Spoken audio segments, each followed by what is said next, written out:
క్రీస్తునందు సహోదరి సహోదరులారా, ప్రభువైన యేసుక్రీస్తు నామములో హృదయపూర్వక వందనాలండి. ముందుగా ఇంత మంచి సమయాన్ని ఇచ్చిన తండ్రి దేవునికి ప్రభువైన క్రీస్తు ద్వారా కృతజ్ఞతాస్తుతులు చెల్లిస్తున్నానండి.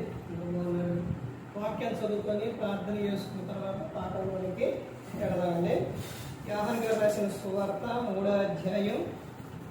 యోహాను గారు రాసిన సువార్త 3వ అధ్యాయం 3వ వచనం. అందుకు యేసు అతనితో, ఒకడు క్రొత్తగా జన్మించితేనే గాని అతడు దేవుని రాజ్యమును చూడలేడని నీతో నిశ్చయముగా చెప్పుచున్నాను. ప్రార్థన చేసుకుంది. పరలోకమందున్న మా తండ్రి, పరిశుద్ధ ప్రేమ గల తండ్రి, గొప్ప తండ్రి, యెహోవా తండ్రి, అయ్యా మీ ప్రియకుమారుడు యేసుక్రీస్తు ప్రభువారి ద్వారా కృతజ్ఞతాస్తుతులు చెల్లిస్తున్నాము నాయన. ఈ కూడికంతట్లో మీరే ఉంది నడిపించండి నాయన. వాక్యం బోధించుండగా ఈ లోక సంబంధమైన జ్ఞానంతో కాకుండా మీ జ్ఞానంతో మాట్లాడే భాగ్యం దయచేస్తారని మా ప్రభువైన యేసుక్రీస్తు నామములో వేడుకుంటున్నాం తండ్రి. ఆమేన్. ప్రభువైన యేసుక్రీస్తు నామములో హృదయపూర్వక వందనాలండి. దేవుని కుమారుడు యేసుక్రీస్తు ప్రభువు ఈ లోకానికి వచ్చిన తర్వాత పరలోక రాజ్యం సమీపిస్తుంది కనుక మారు మనసు పొందమని ప్రకటింప మొదలుపెట్టారు. అంశం పాఠం పేరు ఏంటంటే, నీవు దేవుని రాజ్యంలో చేరాలంటే, నీవు దేవుని రాజ్యంలో చేరాలంటే, రాజ్యం అధికారం, రాజ్యాన్ని ఈ రాజ్యం ఎలాంటిది అంటే ఆత్మ సంబంధమైన రాజ్యం. ఈ రాజ్యానికి రాజు ఎవరనంటే యేసుక్రీస్తు.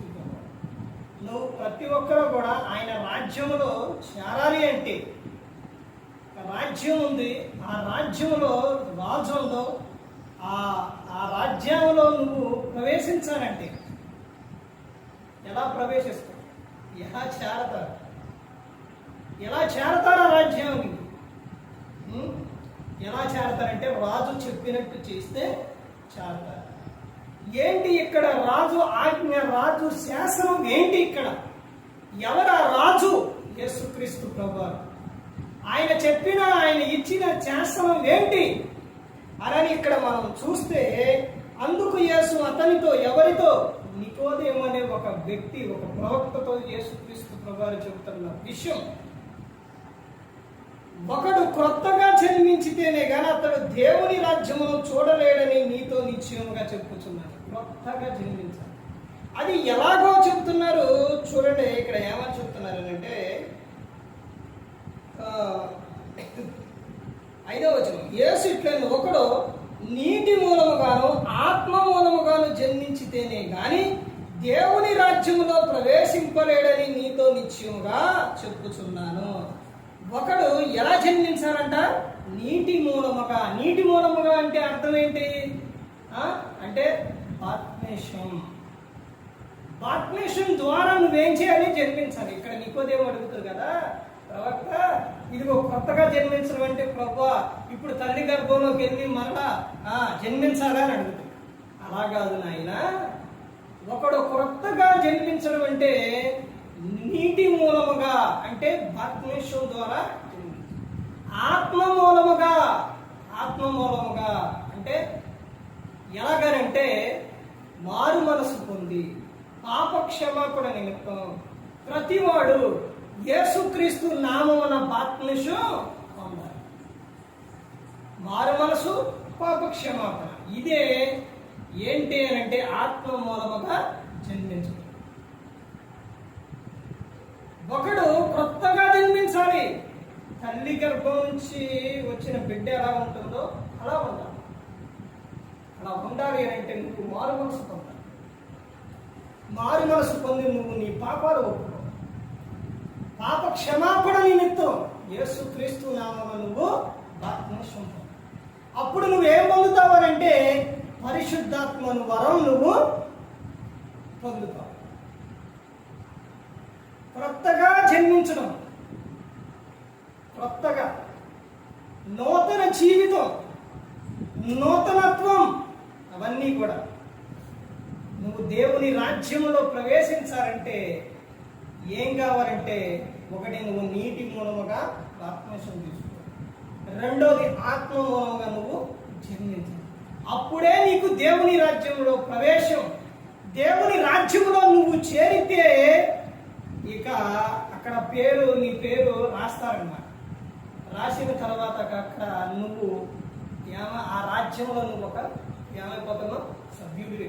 దేవుని రాజ్యం, దేవుని రాజ్యానికి నువ్వు హక్కుదారుడు. ఇక నీకు అధికారం ఉంది. నువ్వు దేవుని కుమారుడివి, కుమార్తెవి నువ్వు. ఇక ఆ రాజ్యం నుంచి నిన్ను ఎవ్వరు కూడా తీసేయలేదు. దేవుని రాజ్యంలో చేరడం అంటే ఎంత గొప్ప విషయమో తెలుసండి, ఎంత అదృష్టమో తెలుసండి.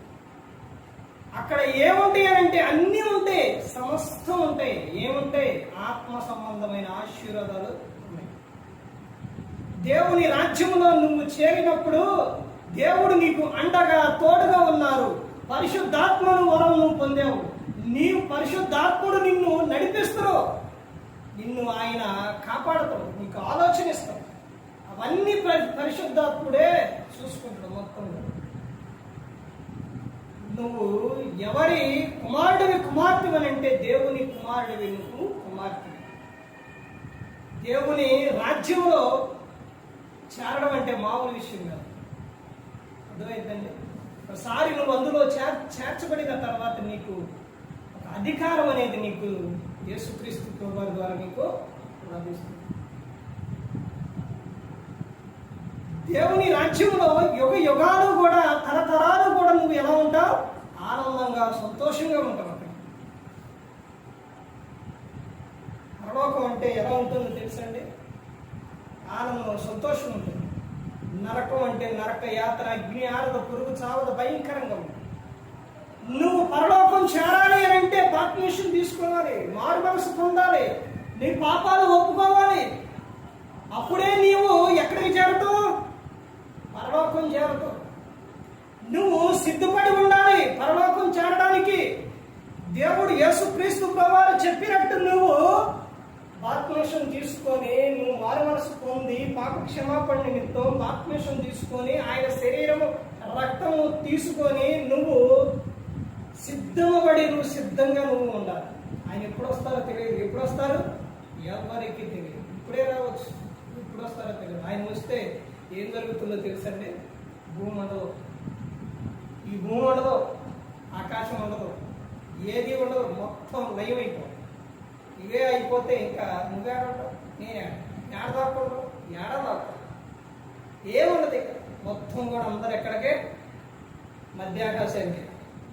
అక్కడికి వెళ్ళిపోయిన తర్వాత అందరూ అక్కడికి వెళ్ళిన తర్వాత అప్పుడు తీర్పు జరిగింది. యేసుక్రీస్తు ప్రభువు అక్కడ నిలబడతారు, కూర్చుంటారు సింహాసనం మీద, అందరూ నిలబడతారు. అప్పుడు తీర్పు జరిగింది. ఆ తీర్పులో నువ్వు పరలోకం చేరాలి అంటే ఈ లోకంలోనే నువ్వు సిద్ధపడి ఉండాలి. తీసుకున్నావే, మార్గం పొందుతావే, ఏముందలే. ఈ లోపులోనే ఇలా అనేవాళ్ళకే ఒకేసారి కరోనా వచ్చినప్పుడు ఏం జరిగిందండి? అదే నువ్వు బాప్తిస్మం తీసుకొని క్రీస్తు రక్తంలో కడగబడి నువ్వు పరిశుద్ధుడుగా దేవుని యందు భయభక్తులు కలిగి ఉంటే ఎప్పుడు ఏది ఏ ఆపద వచ్చినా ఏదైనప్పటికీ కూడా నువ్వు లోకం విడిస్తే ఎక్కడికి వెళ్ళిపోతావు? లోకం చేయాలి. అది శాశ్వతమైన రాజ్యం. లోకం శాశ్వతం కాదండి. ఈ లోకం ఉండదు, అసలు లోకం ఉండదు, అర్థమైపోయింది. ఈ లోకం ఉండదు. యుగాలు తరతరాలు కూడా నువ్వు ఆయనతో పాటు ఉండాలి. ఆయనతో పాటు ఉండాలి అని అంటే ఆయనతో నువ్వు సహవాసం కలిగి ఉండాలి. నువ్వు కొత్తగా జన్మించాలి. నువ్వు నీటి మూలముగా, ఆత్మ మూలముగా నువ్వు జన్మించాలి. నీ పాపాలు ఒప్పుకోవాలి, నువ్వు మారు మనసు పొందాలి. ఏమవుతుందండి? ఇవన్నీ ఎందుకు ఇవన్నీ అని అంటే నీకు ఆనందం వద్దా? సంతోషం వద్దా? ఏమంటే పరలోకం వద్దా? లోకంలో చూడండి, కొంచెం ఎంట వస్తే తట్టుకోలేవు, దేనికి తట్టుకోలేవు, వర్షం వచ్చి దేనికి తట్టుకోలేవు. కానీ యేసుక్రీస్తు ప్రభువుతో ఉంటే నువ్వు ఆనందంగా, సంతోషంగా ఆయనతో పాటు ఉండాలనే కోరుకున్నారా? మరి ఆ మార్గానికి ఆయనతో పాటు వెళ్ళాలంటే, ఆయనతో పాటు ఉండాలంటే ఎవరు ఆ మార్గానికి దారి ఎవరనంటే యేసుక్రీస్తు. నేనే మార్గం, నేనే సత్యం, నేనే జీవం, నా ద్వారానే చూస్తారు మీరు, ఎవరి ద్వారా తండ్రి వద్దకు వెళ్ళారు. లోకంలో ఎంతకాలం ఉంటామండి? దేవుడు ఇచ్చిన ఆయుష్కాలం పూర్తి చేసుకొని వెళ్ళిపోవలసింది. శాశ్వతమైన లోకం, పరలోకం. ఆ లోకానికి నువ్వు సిద్ధపడి ఉండాలి. ఏ సమయంలో ఏ గడియ యేసుక్రీస్తు ప్రభువారు వస్తారో తెలియదు. ఏ సమయానికి ఏం జరుగుతుందో తెలియదు. నువ్వు ఎప్పుడు లోకం విడిస్తావో తెలియదు. అందుకని నువ్వేం చేయాలంటే సిద్ధపడి ఉండాలి. ఆత్మహత్యం తీసుకొని నువ్వు రెడీగా ఉండాలి. మారుమనసు పొంది నీ పాపాలు ఒప్పుకొని నువ్వు అన్నింటిలో సిద్ధపడి ఉండాలి. సిద్ధపడి లేకపోతే ఏం జరుగుతుంది? మత్తయి సువార్త 25వ అధ్యాయంలో 10 మంది కన్యకల గురించి అక్కడ ఉంది. 10 మంది కన్యకులు బయలుదేరారు. ఎక్కడకు? ప్రభువుని చూడటానికి వెళ్ళారు. పెళ్లి చూడటానికి పెళ్లికి వెళ్ళారు 10 మంది కన్యకలు. ఆడికి వెళ్ళిన తర్వాత పెళ్లి కుమారుడు ఆలస్యం అయ్యింది. ఇప్పుడు సిద్ధపడి దీపాలలో నూనె తెచ్చుకున్న వాళ్ళు సిద్ధపడి వచ్చారు. కాబట్టి వారి దాంట్లోని బుడ్డిలో నూనె అయిపోవాలి. ఎందుకంటే వాడు తెచ్చుకున్నారు. మిగతా 5గురు ఎదిగిపోయి ఆడ చూసుకొని వచ్చేయడమే అని అనుకున్నారు.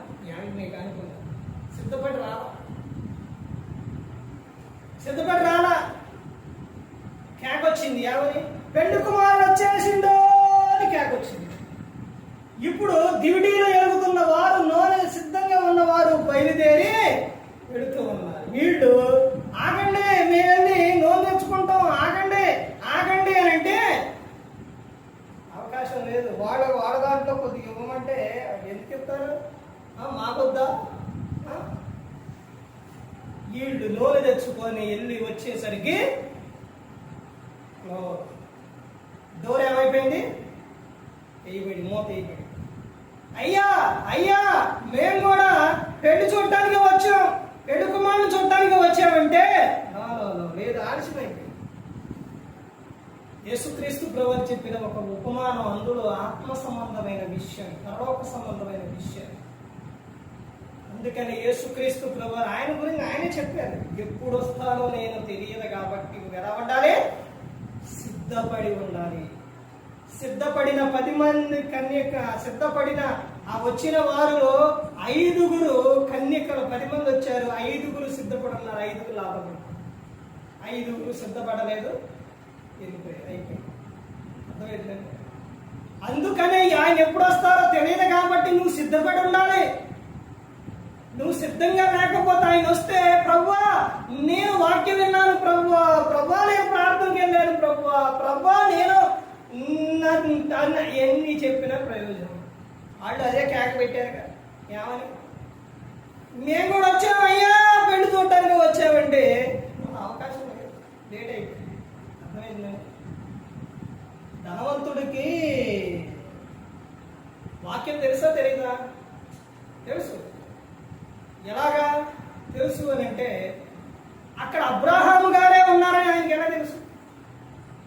ఆయనకి వెళ్ళిండు పరలోకంలోని ఆయన పేరు అబ్రాహాము గారు అని ఎలా తెలుసు అంటే, భూలోకంలో ఏం తెలుసు? వాక్యం తెలుసు. వాక్యం వింటో పరలోకంలో ఎవరుంటారు? తండ్రి, కుమారుడు, ఇంకా దేవుని యందు భయభక్తులు కలిగిన వారు, అబ్రాహాము, వీళ్ళందరూ ఉంటారని ఈయనకి ఇక్కడ తెలుసు కాబట్టి అక్కడికి వెళ్ళిపోయిన తర్వాత అబ్రాహాము గారిని ఆయన చూసి, తండ్రి ఆయన అబ్రాహాము అని కేకేసింది. పెరిగిపోతే కేకేస్తారు. పరలోకంలో అబ్రాహాం గారు ఉంటారు, అక్కడ ఉంటారని ఈయనకి ఇక్కడ తెలియబడితే అక్కడ కేకేస్తారా? కేకేయరు. తెలుసు, ఆయనకు తెలుసు. కానీ ఇక్కడ ఏమవ్వాలా? సిద్ధపడా? నేనెవరిని? ధనవంతుణ్ణి. నాకేంటి? తింటా, తిరుగుతా, లేకపోతే తినుము, తాగుము, సుహించుము, తినడం, తాగటం, ఎంజాయ్. కానీ ఏం పొందరా? వాక్యం తెలిసిన ఎన్న మారు మనసు పొందలేదు, క్షమాపణ పాపాలు ఒప్పుకోలేదు, అడ్మిషన్ తీసుకోలేదు, దేవుని రాకడానికి సిద్ధపడలేదు. ఇద్దరూ వెళ్ళిపోయారు. దేవుని యందు దైవక్తులు కలిగి ఉన్న ఆయన లాజరు మాత్రం అబ్రహాం గారు రొమ్మున ఉన్నాడు. ధనవంతుడు పాతాళంలో యాతన పడుతూ కేకలు పెడుతూ. చూశారండి? ఇప్పుడు ఒకవేళ పాతాళానికి వెళ్ళిన తర్వాత అక్కడ ఎవరన్నా చెబుతారా? అక్కడ కనపడుతున్నా చూసినా తెలవలాగా అవ్వట్లేదు అని ఆయన ఎవరనుకున్నా అబ్రహాం గారు, ఆయన ఎవరనుకున్నా లాజరు అని చెబుతారనుకున్నారా? పాతాళంలో నరకంలో ఇంకా చెప్పుకోవడానికి మాట్లాడుకోవడానికి ఉంటయా? కాలిపోతూ ఉంటే ఇప్పుడు మన కాలుకి ఒక దెబ్బ తగిలింది అనుకోండి, నొప్పి వస్తుంది అనుకోండి, అయ్యా ఏంటో జరిగిందంటే లేదంటే ఏమంటారు? కాలు నొప్పితో మంటకెత్తిపోతుంటే అయ్యా అని అంటారా లేదా? అక్కడ కూడా అంతే. ఎప్పుడు సమాధానం ఉండదు, మాట్లాడుకోవటాలు ఉండవు, ఏముండదు. ఇక కేకలేక అరుపులే ఆ విధంగా ఉంటాయి.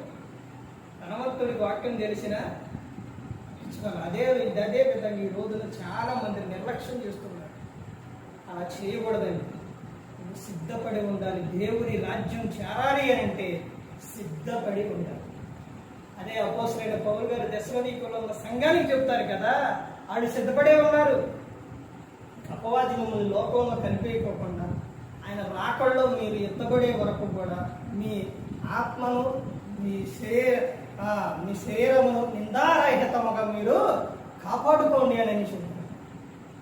అందుకని ప్రతి ఒక్కరూ గమనించుకోవాలి. ఏ ఒక్కరు కూడా నశించి నరకానికి వెళ్ళిపోకూడదని యేసుక్రీస్తు ప్రభువారు ఈ లోకానికి వచ్చి మనందరి కోసం శిలువలో తన ప్రాణాన్ని పెట్టారు. ఎందుకు పెట్టారండి ఆయన ప్రాణం? ఎందుకు ఆయనతో పాటు మనం ఉండాలని, మనం పరలోకంలో ఉండాలి, ఆయనతో పాటు ఉండాలి, సంతోషంగా ఉండాలి, ఆనందంగా ఉండాలని ఆయన కోరుకున్నారండి. మరి నువ్వు సిద్ధపడకుండా ప్రతి ఒక్కరూ కూడా నిర్లక్ష్యంగా ఉంటే ఆయన ఎప్పుడు వస్తారో తెలియదు. దొంగ ఇంటికి కన్న వేయడానికి ఎప్పుడు వస్తారో తెలుసా? చెప్పొత్తరా? చెప్పినాడు ఏ టైంలో వస్తారో తెలియదు. అదే విధంగా యేసుక్రీస్తు ప్రభువారు ఆయన నేను దొంగవలే వస్తాను అని చెప్తున్నారు. అంటే నేను ఎప్పుడు వస్తానో తెలియదు. తండ్రికి కానీ కుమారునికి కానీ కుమారుని కానీ దూతలకు కానీ ఎవ్వరికీ తెలియదు ఆయన వచ్చేది. ఎవరికి తెలుసు అంటే తండ్రికి మాత్రమే తెలుసు. అంటే దేవునికి మాత్రమే తెలుసు యేసుక్రీస్తు ప్రభువారు ఎప్పుడు వచ్చేది అనేది. అందుకని ఆయన ఎప్పుడు వస్తారో తెలియదు కాబట్టి ప్రతి ఒక్కరు కూడా సిద్ధపడి ఉండాల్సిందిగా కోరుకుంటున్నాం. మరి ఈ విధంగా నిలబెట్టి మాట్లాడించిన తండ్రి దేవునికి కృతజ్ఞతాస్తుతులు చెల్లిస్తూ ఇంతవరకు శ్రద్ధగా ఉన్న మీకు ప్రభు పేరున హృదయపూర్వకంగా చెల్లిస్తూ ఈ మాటలు ముగిస్తున్నాను. అందరికీ వందనాలు.